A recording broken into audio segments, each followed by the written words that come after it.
Hey Raghunath, tell everyone about our Patreon community. Sure, Kaustubha.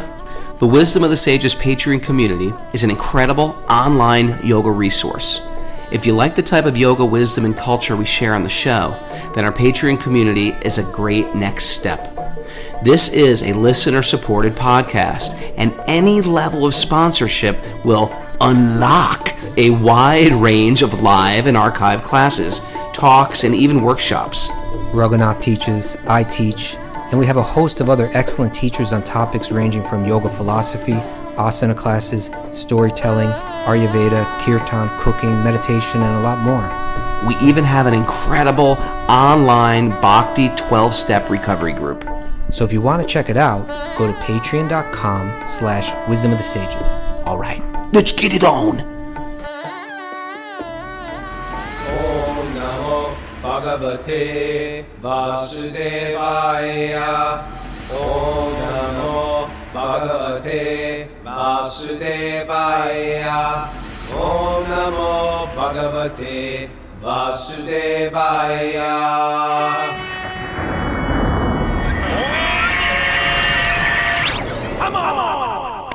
Live from the Finger Lakes region in upstate New York, this is Wisdom of the Sages, a daily yoga podcast with your host Raghunath and co-host and senior educator at the Bhakti Center in New York, Kaustubha Das. Welcome to the show. Welcome to the Finger Lakes. And welcome to Q&A Day. Well, it's Sunday today. We usually do sleep in Saturday. Our schedule got, Kaustubha, I don't know if you know it, we did Sweet Baby Krishna yesterday for our morning show, and the whole internet shut down there in Mexico. Yeah. Dropped the ball. I let a lot of people down. Please forgive me, everybody. We try to do this podcast every day practically. So it takes some work and accountability, and I have a nutty schedule. I'm not going to even tell you what I'm doing right now, but I just got back from Mexico at 9:30, and I'm already 4 hours into a drive to northern Michigan. Let's just leave it at that. How are you? How's Colombia? I'm doing good. Colombia's wonderful. Beautiful people, beautiful place. Can't complain. Oh yeah, there's a little good bit of lag. Dentists. Yeah. Okay. There's a little bit of lag. It looks like lag. Yeah. Doing a kung fu movie, with the. Okay. Your lips are moving after you speak. And your sound has been a little choppy, so let us ask everyone please to turn off your videos, if you don't mind, and that will hopefully help the flow. Sorry about that, everybody. We'd love to see you. Okay. There's always one rebel, one punker in the audience. It's like Laura Marco. She's like, I'm not doing it. I'm not following any rules. Just kidding, Laura. You know you're a punker, though. Okay. So welcome to Q&A Day. Honored to have Danya here on our panel. Yeah. For Q's. Oh yeah, welcome Danya. Good to have you here. Thank you so much. I'm so happy to be with you guys again. She's our go-to family therapist. That's right. Danya holds a master's degree in counselor education, and she holds a specialist degree in couples and family therapy, and she's passionate about developing therapeutic tools that incorporate Bhakti principles and practices as a means of reconnecting with our essential nature. So we love to bring Danya on. She handles the tough questions, the ones that Raghunath and I are afraid to touch. But it's great to have you back, Danya. Thanks. Are there any announcements that we have to make before we jump in? We have a Bhakti recovery group meeting at 9:30 today, and we'll keep the show at 7 a.m. every day this week, right? Monday through Friday. All right. That's right, 7 a.m. Eastern time, because I'm still in Colombia, and it'll be a little bit easier that way. Okay. Let's do it. Okay, we ready to jump in? Okay. Let's dive. So we're starting. We got Danya has a question up front. Should I read it, Raghu? That'd be easier. Yeah. Okay, are you ready, Danya? I'm ready, yeah. Okay, so this is from an anonymous emailer sent into. By the way, if you have a question that you would like us to take here on our Q&A day, you write to wisdomthesages108@gmail.com. And so this one was sent in via email. Our anonymous listener writes, I feel this one is possibly best for Danya. You see, even the listeners now. Our listeners know Raghu can't handle this. This isn't for Kaustubha right now. He's out of his pay grade. Yeah. Okay. So I feel this one is possibly best for Danya if she's for Q&A day. Just last night, right after episode 500 of Wisdom of the Sages, I noticed the smell of weed upstairs in our house. I honestly couldn't conceive it could be either of our boys, 14 and 15 and a half years old, because they outwardly speak disparagingly about drugs and druggies. I thought it might be from our neighbor, and I just ignored it. Then my wife came upstairs and she noticed it too, so I knew it was really something. We discussed for a while. I couldn't believe it, but we went and checked with our eldest. His bloodshot, glazed, shiny eyes and clammy mouth gave him away, and long story short, he admitted to it. Well, it sounds like the listener has quite some experience in experimenting with these drugs too. They're expert. They could sniff it right out. Okay. Naturally, we didn't want to start lecturing him or make him feel even worse. It was late, and we didn't want to freak him out while he was high. And we needed to regroup and work out our approach. This must be tough for parents. You know, I've never had to deal with this, but okay, we need to regroup. We need to figure out a strategy here. A lot of feelings have come up, examining ourselves, our family history, and the environment we've created. Also, a lot of questions. How long? How often? How much? And why? What are the underlying issues? Where is this going into the future? What is his real attitude about this, etc.? And then it's about the best approach. Obviously, we need to talk about this, and we don't want to drive him away. We don't want to lecture him and cause him to shut down, but we want him to come to the right decision. We are starting to make sure we create a safe environment as much as possible and focus on getting him to be open and honest while we hear and understand with no judgment as much as we can, although he is not very communicative at the best of times. The thing with parenting, you always come up against new challenges you have no experience with. And in this case, we really want to get as much help and support and insight as we can about how best to handle the situation. Any reflections and thoughts you have on the subject would be much appreciated. So this is coming, from a Bhakti perspective. I actually know this person, and he's a wonderful Bhakti-yogi. So I think although he didn't mention it in the letter, from a perspective of a Bhakti practitioner and someone that's trying to help their children understand that, could you share any thoughts, Danya, any practical tools to help this very sincere devotee?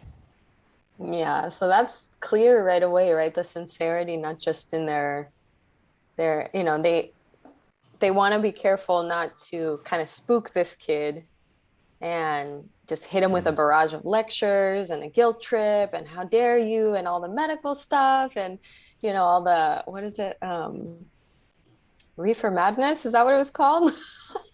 Reefer Madness, yeah. Classic film. So you want to, you don't want to like freak them out, but understandably it's kind of rocking the boat because it is a big deal. I think that even for those of us that are maybe familiar with how common it is to experiment with drugs, I think it's also understood how pervasive these substances can be and how sticky it can be to disentangle yourself even when you really want to. What to speak of when you're unaware. I did this exact same thing to my parents. and at about exactly the same age. So you were a little bit better at be a very common thing. Never do it in the house. Always sneak away. Well, I will say this, kind of reading over the recap, I want to premise this with saying that each family is going to be really different because each family is kind of its own little universe. So I really like that this writer is saying, we're examining our own personal histories, our parenting, our dynamic with our kid. And that's really what it's going to come to because there is no kind of one size fits all approach to this kind of thing. Now, that being said, it's naturally triggering for the parent. And so it's really important, that regrouping that they were talking about, which is, wait a minute, let me get myself straight. What's coming up for me? Because otherwise what happens is if you just kind of go with that gut reaction or with that kind of reactivity stance, it might be experienced as kind of like dumping on this person that is still obviously a child, 15 and all, and independent decision making and blah, blah. This person is still a child. And so that boundary of this is what the adult is going through and this is what's difficult about it for them, and this is the child, that needs to be kind of clearly defined. And so hopefully whoever the spouse is or co-parent is, that will be where you do your co-regulation rather than asking the kid to help you co-regulate with how this is affecting you. So that's going to be a super important boundary so that the kid doesn't experience like that slip in safety of like, wait a minute, did I just do something to freak you out? Because now I'm freaked out, right? And so that kind of balance is going to be really important. The other thing is, you know, you mentioned like, oh, well, someone was smart enough to at least do it outside of the house. I kind of read it as a not the Oh, we had Dunya freeze up on us. Hopefully she'll be right back.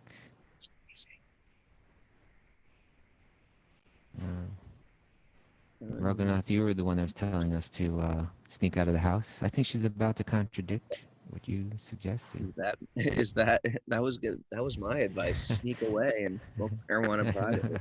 It's legal now. I wonder if it's legal if it's now straight edge. I don't know if. I don't know. Maybe we should get Parmananda to go down. I never got into marijuana. Okay, so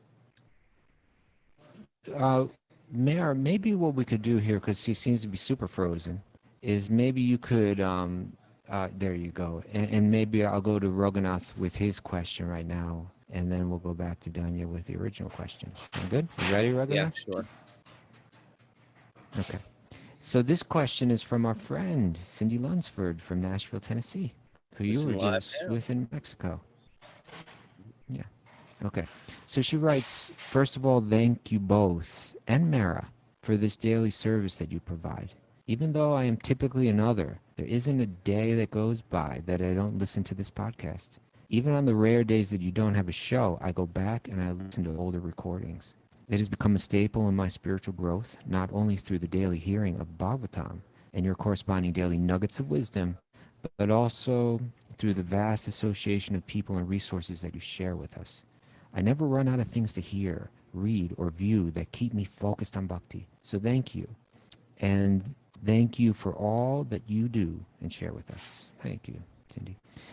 Okay, she writes, today I want to ask a question that is a little more specific to women in the past. And maybe we can even get Dunya to chime in on this. Let's see. But it seems like in bhakti, as well as in many spiritual and religious traditions, women do not have the same leadership responsibilities or roles that men do. From a karma perspective, I understand, and through this philosophy, have even come to accept some of the material inequalities that are born from our genders. Yet, from the spiritual perspective, Scripture and pride seem to treat men and women equally as humans for the purpose of self-realization. Thus, if the purpose of human life is to develop self-realization, and one of the deepest ways to do that is by becoming a brahmachari or sannyasi, these are names of different levels of monkhood, you could say. Yeah. Is there an equivalent for women in our lineage, especially women who are not in a relationship and may not follow the same dutiful rights as a wife or a householder? There's the question, Raghunath. You know, thanks so much, Cindy. She's been waiting to answer this question. I promise her every week we'll talk about this question. Cindy's, you know, she's got kids that are getting bigger. She's naturally like a renunciate. You know, when I feel like that's like sort of a calling for her. I want to just like understand what me and Kaustubha grew up in we did our training in the Hare Krishna movement, which started in the 60s. It really had no elders really. The elders were like 28 years old, you know, and people were getting into it. Now it's becoming something different. It's got Wisdom of the Sages about to start a whole like counseling group for therapy. We have this Bhakti recovery group. We have like a podcast. We've got third generation devotees, people who have gone through a gurukul system, people who have become devotees outside of living in an ashram. It's actually developing pretty cool in a way that I've witnessed it even in my short time of 30 years being a devotee, and it's been going on since the 60s. I got into it like in the 80s. So there always is a cultural cultures all over the world have this protect the vulnerables. You'll hear that that's why there's a police force wherever you go, or some type of army that protects vulnerables. And as far as the Vedic system in India was, and you'll see this still in the world of ashrams today. Ashrams are very male oriented. There's women who come into the ashram. Sometimes women live in the ashram, but generally it's a lot of male oriented. That doesn't mean women aren't great devotees at all. Some of the greatest saints, teachers, leaders, of course, can be devotees or women rather. But as far as renunciation, you don't see it so much, but you do see it. Same with warriors. There was actually Indian women warriors. It wasn't the most common thing, but they're there. It's just not in India. It's all over the world. Probably, I don't know, maybe pull up the statistics, Mara. How many women in the U.S. Army? I'm curious, compared to men. But the idea is there's always certain women who just be like, no, this is what I want. This is what I am. And they'll be drawn to it. I'm not sure within the Krishna movement of the International Society for Krishna Consciousness, if there is there a woman's ashram for monks. That being said, I've met women monks, and you'll see it in part of Vedic tradition. It's not I think super developed. We see where they actually look like sannyasis. You see that in India. I'm not sure. There's women, they call them widows. In one sense, they had husbands at one time. Their husbands either died or their husbands became sannyasis, and they live like renunciates. That's happening. But I would like to see like a woman's ashram. I can see that, like, that's exclusively for women renunciates, or women renunciates who are ministers and guides with their deep realizations, etc. And I think if that's your calling, which I think it could be for you, as well as to be a leader and a teacher, which Cindy really is. She's a leader and a teacher.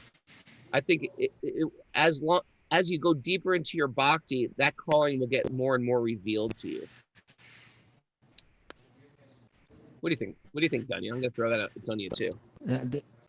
I'll apologize for my let's hear from Dunya. connection issues. Yeah, well, actually, I wanted to mention kind of in regard to this, because the question also was asking, like, what about the marriage thing? What if one was going to remain unmarried? There was a room conversation with Prabhupada where a devotee was saying, we were just experiencing so much happiness chanting, and Prabhupada, like almost out of left field, he says, if one can remain without marriage, that is first class. And the devotee asks him, women also? And Prabhupada says, women also. What is the use of this material husband? Make Krishna husband. Krishna is prepared to become everything. Love him as husband, love him as son, love him as friend. So I think that's like the ultimate, right? And, in Bhagavatam, he also mentions, Krishna is everybody's husband. So I think conceptually, we can all get on board with the fact that, you can, just like the nuns of the Christian tradition, they take a vow of marriage to Jesus, right? And that's how they kind of create their ashram experience, and their celibacy, their chastity is to Jesus rather than to kind of a material spouse. So I think that definitely exists. And one of the coolest things Prabhupada did, which didn't exist in India before, was establish a Gaudiya Vaishnav Brahmacharini institution, which is, yes, you can live at the temple, and yes, you can serve alongside your male counterparts, and you are able to teach and to serve and to address the deities and give class and so on. So I think that it's a massive step forward for our entire culture. And as you're saying, Raghu, there's so much space for that to be expanded, to see the expansion of the different ashrams composed of people in female bodies. That's going to be so important. And I think that is the challenge of the next generation. Those of us who are second generation and third generation, making sure that women are properly taken care of. They're one of the populations that society actually is supposed to be taken care of, right? It's like the elderly, the cows, the Brahmins, the women, and the children. So making sure that everybody has their place according to their nature, which then becomes, their dharma, then that's going to be important. So there certainly is a space for it. We just don't know institutionally maybe what it's looking like, but that means that we have work to do. Not that that's not okay. Yeah, thank you for that. I was thinking in a similar line that the question asked about brahmacharis and sannyasis. So brahmacharis, it's like a student monk, right? It's like it's a temporary monastic lifestyle that might lead to like a lifetime vow, or in far more cases, in most cases, it leads into, it's like a prior to marriage, and in many ways prepares you to live a deeply spiritual life as a married person. And so what Danya mentioned is real significant. What Srila Prabhupada did, which wasn't there in India, but when he came to the West and he saw how Westerners live, he wanted the tradition to be intact, but he also wanted to adapt it to the mindsets and the lifestyles of Western people. So he created what you could call the brahmachari. I think the correct way, I may be wrong, but I think it's brahmacharini, right? The brahmacharini ashram. In other words, rather than just have men monks living in the temple, he also brought in unmarried females that lived in the temple with the same monastic lifestyle. So that's there for sure.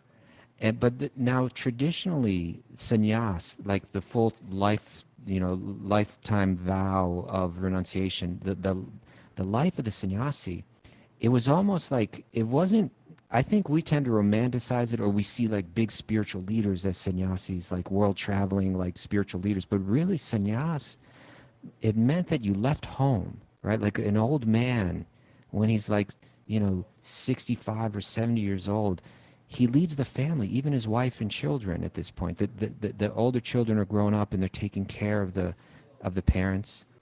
And then the man would wander off into the forest to deeply meditate and deeply give his life to God, and live like a complete just complete dependence on God. And for the family members, it would be a little heartbreaking for them.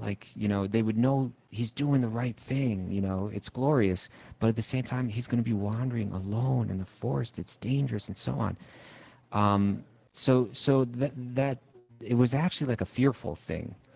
And there's no way that they would allow their mother to do that. That's the point. It's like, in other words, it would, for a female to wander off alone into the forest is still more dangerous and still more vulnerable.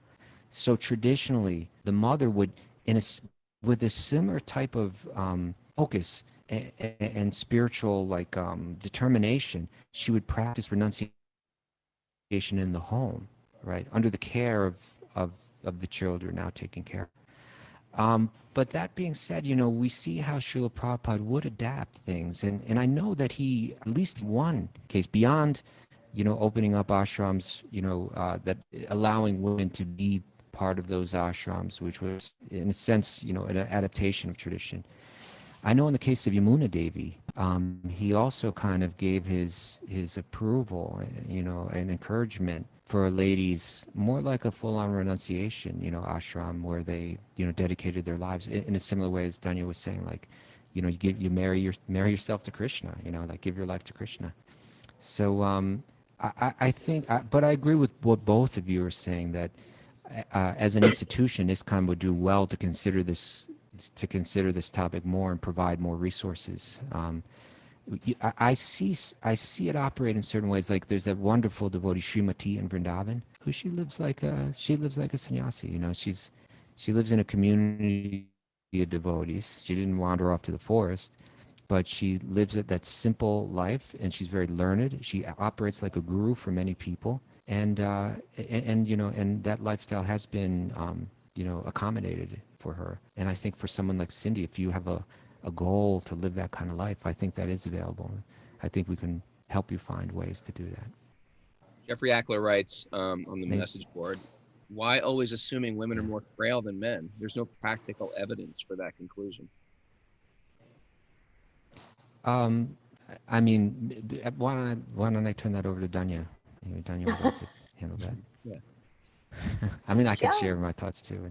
I think in general, one of the reasons, it's not necessarily that women are more frail. I think that in many ways, especially now that I've become a mother, I'm like frail.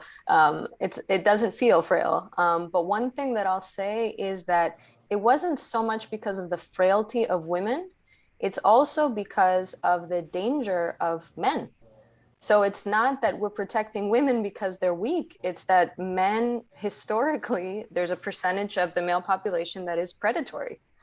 And so the problem doesn't reside in the women population necessarily. It's a protective stance because of the danger that is posed by men.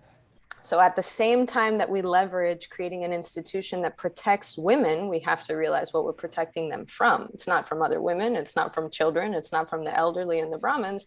It's from the more powerful population. The other thing that I'll say is that, and this is just my personal experience as a woman, I'm not saying that this is necessarily a Shastric perspective, but because of the societal, cultural, and sometimes institutional disadvantages of being a woman, we're enduring austerity in so many ways that men are not throughout their lifetime. So there has to be an institution where specifically men are instructed in how to undergo austerity, because many men won't undergo austerity throughout a big portion of their life because of their privilege. And so lesser privileged rungs of society may not need such an institution, unless there are exceptions. It's going to be a smaller portion of the population naturally, because they're already undergoing austerities in so many ways. That's a personal perspective, but to your point, it's not the frailty of women. I would say it's more the predatory nature of some men. Sure. I think making general statements, it's natural to make a general statement, but we understand, of course, there's an ideal, and there's many exceptions to the ideal. There's people that become Krishna conscious and die and don't wander off to the forest, that are in the workplace and they died, and they could have a very incredibly spiritual destination. There's an order, there's a classical, a Vedic order of how you do it. You start off as a brahmachari, then you get married, and then you work through your life, and then you develop attachment. Your kids grow up, and they take care of the mother. That's some ideal that may never happen. Who cares? Let's just add Krishna to our life, and then see what happens from there. How about that? Let's just add Krishna to our life. And if you're a woman and you're called to be a renunciate, good for you. You do it. And if you're a woman and you're called to sing for a hardcore band, good for you. You do that and take it. And if you want to sing about Krishna in your hardcore band, good for you. Just add Krishna to whatever you're doing. It's really simple math, people. Just add Krishna and everything gets better and it becomes spiritualized. You can do it wherever you want. Matthew Godin is a black belt in jiu-jitsu. Tell all your people about Krishna while you're kicking their ass. Just add Krishna to the fight. Whatever it is, it's going to work out fine. Just add Krishna and your life becomes successful. You can see it practically already in your life. And if there's these confining walls about society and the way it was done in the old days, it's not the old days anymore. We're just going to have to figure it out now as we go in a humble, loving, respectful way. Thank you. Feather Can drop. I add something to that? Oh, okay. I just dropped it. I agree with what you're saying, but I believe it's one side of the equation, right? In other words, there's value in tradition. We should try to understand the wisdom in tradition, but we should also be very flexible in how we apply it and very thoughtful in how we apply it. So I would say it's not that you just abandon all this tradition because we're living in a modern age and none of it's applicable. I think so much of it is applicable. We should try to understand the intention of it. Make sure that we apply it in ways that it moves towards the intention rather than apply it in ways that it stunts our growth. And so that requires thoughtfulness, that requires maturity, that requires guidance from people that are thoughtful and that are mature. But what we always have to be really careful about, and what becomes so common in institutions and religious institutions maybe especially, is that tradition gets applied in ways that actually harms people or slows people, and people of lesser privilege are particularly vulnerable to that dynamic. And so if we're gonna help each other, we have to be really conscious of that. Is that right?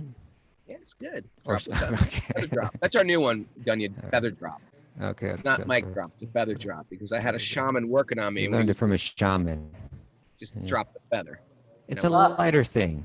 It's a lighter thing. So nice. And it doesn't damage any expensive equipment. Right? Yeah, you don't want to drop the mic. Okay. Okay. So can we now get back? Thank you for Danya and Raghunath for going into such depth on that question, and hopefully Cindy will be able to take something valuable from that. Danya, we're back to the marijuana question in our 15-year-old marijuana smoker. How do we deal with this situation? Yeah, so I apologize for the earlier drop in connection, but kind of what I was getting at is that, first addressing that boundary of, the parents have to take care of themselves, make sure that they're checking their own feelings, processing through if it echoed out something from your own past, if you have your own bias, what some scars have been created by our own exposure to drug use and so on. We need to be able to process that in an adult way with other adults. And that doesn't really have anything to do with the kid. Now, when you do talk to your kid, it's perfectly natural to share, hey, knowing this, a lot has come up for me. And it's because I care about you. And it's because I worry for you. And then you can start talking about, what the concern is. Now, statistically speaking, I read a statistic, which I kind of giggled at, because it said 44% of teens admit to trying marijuana at least once. And I was like, that sounds really low. I think it's definitely more than 44%. In my clinical experience, I'll tell you it's way more than 44%. But let's just work with that and say, okay, maybe around half of the teenage population tries it.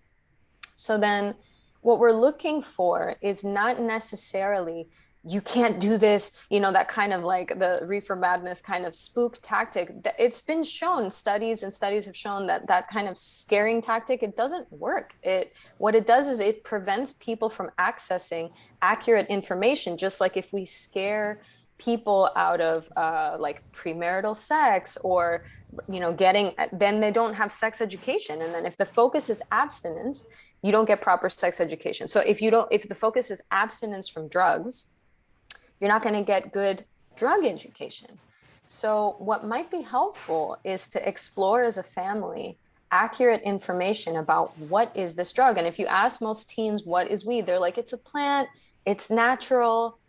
If you vape it, it's not as bad as if you smoke it, and other such random broad myths that might come up because of misinformation, because a lot of teens just get information from their peers. And so what we want to focus on then is harm reduction, because the reality is your kid's not going to be able to determine with their undeveloped prefrontal lobe. That doesn't develop until like your early to mid 20s, actually. So that's the part of your brain that's in charge of like understanding consequences, abstract thinking, being able to think long term, making big plans. All that's not accessible to you. So that was the problem with us as teenagers. It's the problem with us. Lobe wasn't developed, Raghunath. I got into Krishna consciousness before my frontal lobe was even developed.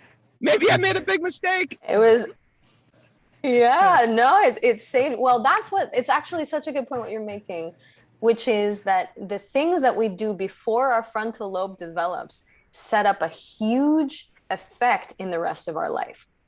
And this is the conversation that you might want to have with your kids, which is it's not the same to make this decision as a child as it is to be an adult, not only because of the consequences legally, socially, practically, but actually physiologically. When you choose to smoke weed as a teen, it impacts your neural pathways and your brain development in a totally different way than if you pick this habit up in your 20s and your 30s. So that's important to talk about, because that's actually information that's out there. It's scientific. There's lots of studies on it.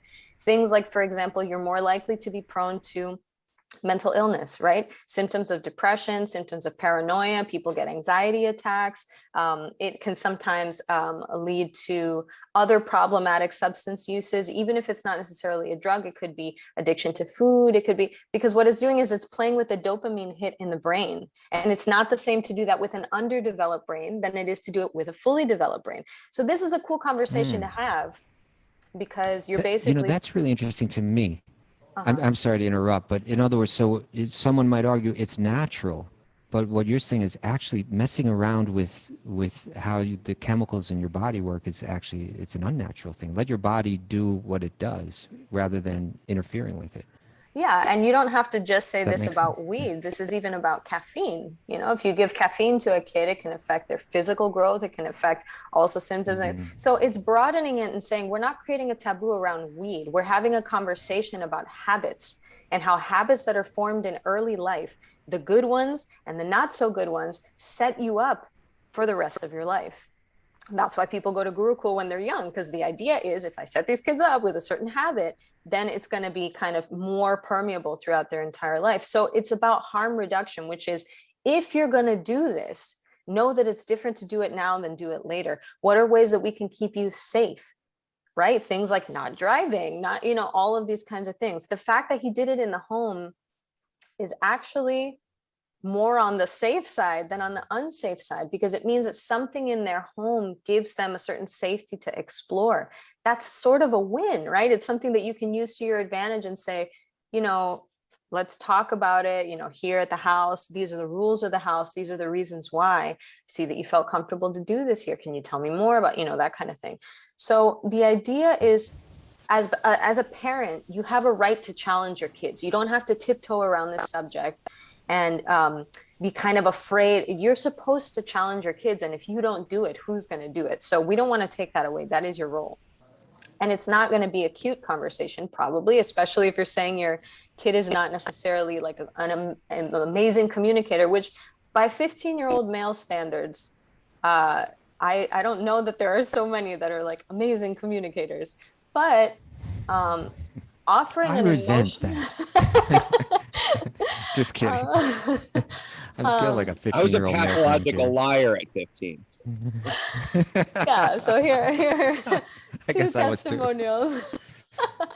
Yeah, so it's basically, you know, staying away from a mood of shaming, from a mood of guilt tripping, but having a healthy challenge. That's important, because what we're talking about here is samskaras. And on a spiritual level, that's actually what we're talking about too, to kind of bring it back to bhakti. What are the samskaras that I am, you know, perhaps going to be suffering from later, that it's not as easy to disentangle myself from these samskaras as it may seem.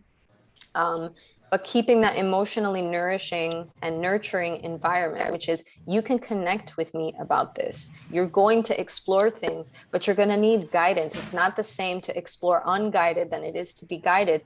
Please let me be, you know, a part of whatever it is that you need to explore. I'm here to answer questions.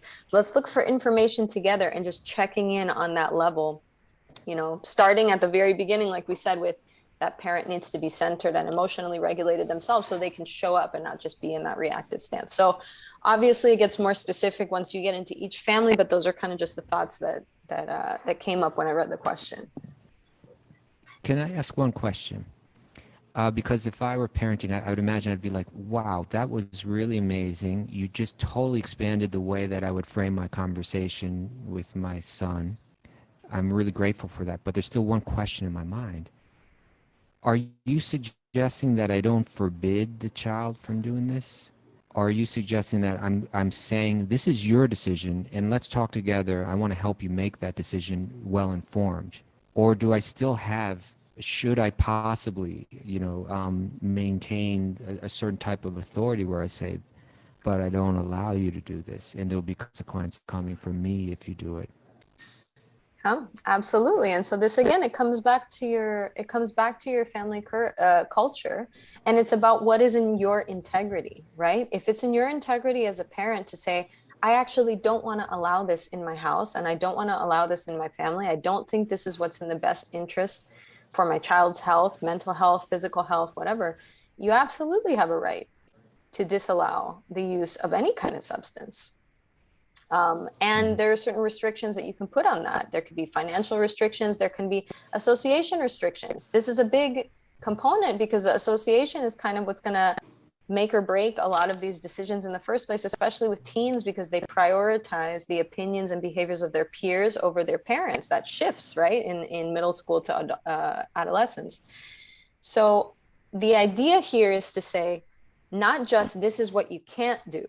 That's clear. That's within your rights. Absolutely. And it's a healthy way of your child seeing, oh, when my parent is not cool with something, there are regulations in place that reflect that.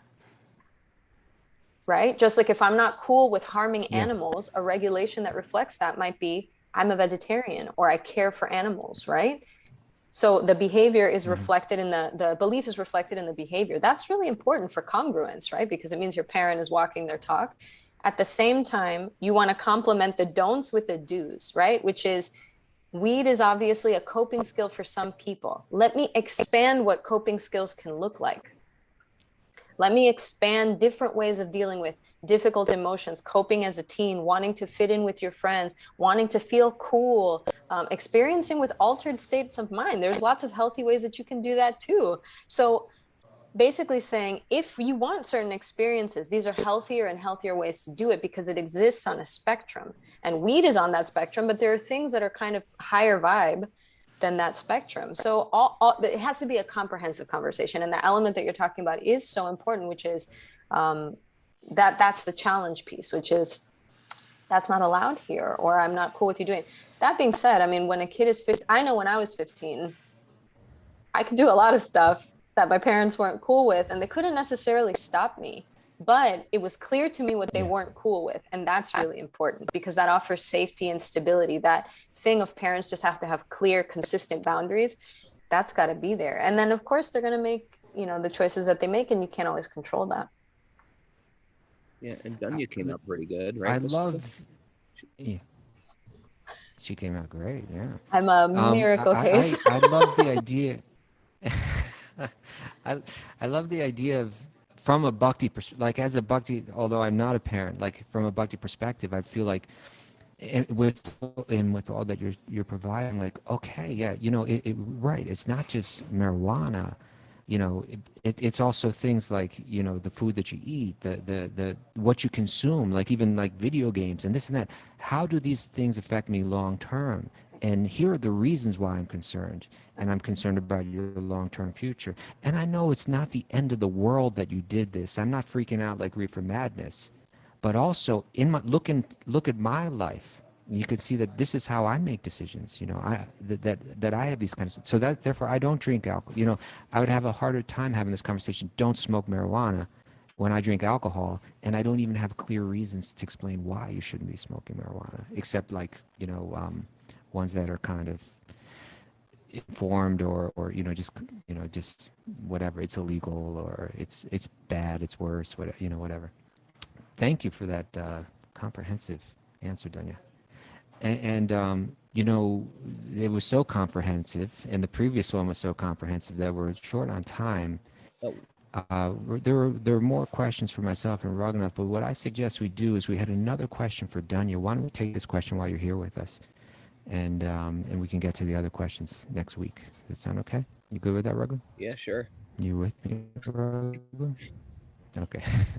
So, Dunya, you ready for the next question? Yeah. Yep. Okay. So this comes from Dennis von Limborg via the Discord thread, the thread that our Patreon members are privy to. We have a whole chat thing going on with different threads, and one of them is for questions for the Q&A day. So Dennis writes, this might be more of a question for the community here on Discord. People just don't trust us to answer the question. No, they're going right over our heads now. Yeah. Oh, but he does say, but it would be highly appreciated if Raghunath and Kaustubha would share their thoughts on it. So we're actually, our thoughts is that Dunya would be best. Although Raghunath would be great to get some of your thoughts on this too. It's another parental question. This week, my second son is born. Congratulations, Dennis. Wonderful to hear. Yeah. Congrats. I think pregnancy and childbirth is a Krishna miracle in itself. And I was wondering if the Bhagavatam or other Vedic scripture provide any direct insights on parenting or the development of the child in the first weeks and months. Right? He's immediately got this responsibility. In these first weeks and months, I'd imagine, are very important. Any text or classes on these topics would be appreciated. Thank you. You've recently been in this position, don't you? Right? I have, yeah, I have a almost 1.5-year-old, so it's very pertinent to my life as well. Congratulations on your second child.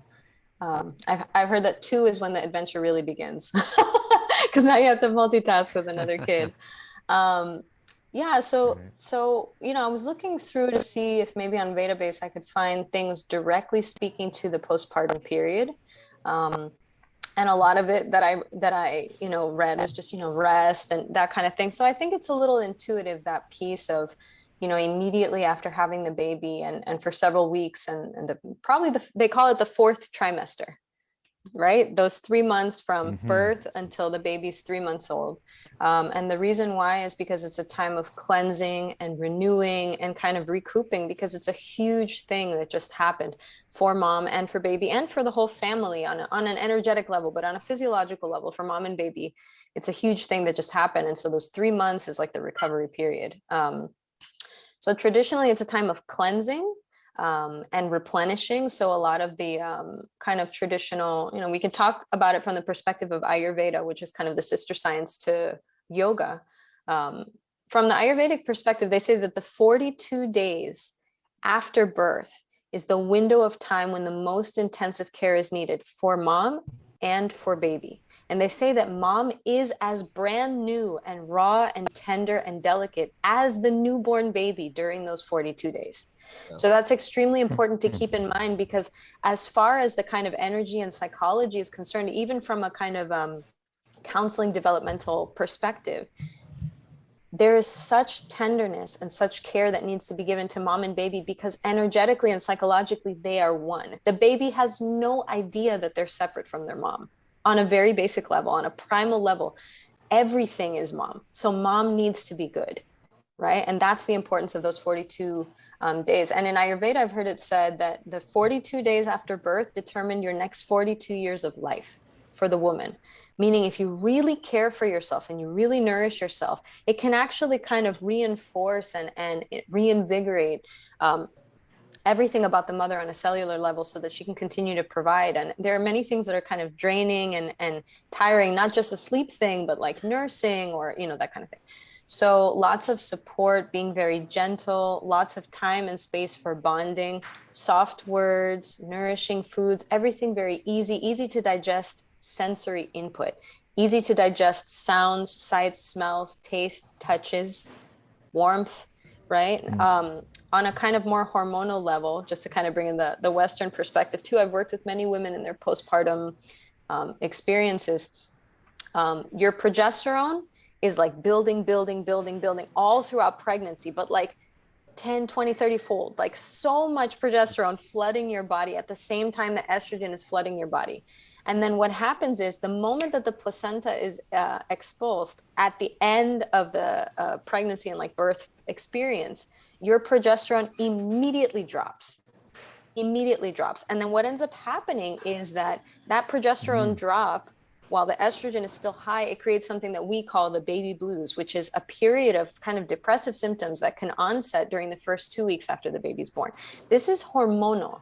It's just there's a big shift and it kind of is very disorienting. So this could be physical and emotional fatigue, symptoms of depression, sometimes symptoms of anxiety. That is normal. So that kind of wobbly emotional state compounded by lack of sleep, which is used as a torture mechanism. When you think about actually torture during war, sleep deprivation is one of the most effective ones. So if you think about that, and then you think about newborn, parents, we're in a state of sleep deprivation. I'm still in a state of sleep deprivation, and she's like 17 months old. So all of this is kind of going to say that basically, if mama's happy, everybody's happy. It's a time of focusing on mother and child bonding and everything being very gentle because they're brand new. you know? So that's kind of what I would focus on during those first 3 months. That's awesome. I would have Brilliant. certainly never been able to provide all that information. I don't think I was going to say just play as well. kirtan in the house. That's a bad answer. That's good too. But so it seems to me like, in other words, if you take good care of the mother, then you're taking good care of the child here, because the mothers can do everything for the child in those early days. And if the the mother needs a lot of support in those early days and months. Yeah, absolutely. And I'll say that, you know, the people that I know that have had, you know, children, they take special care, again, because of how early samskaras can be put in. It's never too early to chant with your baby. It's never too early to share japa time with your baby or show your baby the deities. You know, it's a common practice that the first thing you do when that window is over is you bring your child to the temple and you place the child at the feet of the deities and say, this child is yours, Krishna.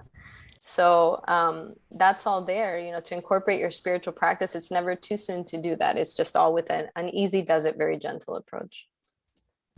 Would wisdom of the sages be gentle enough for the newborn? This child is yours. This child is yours.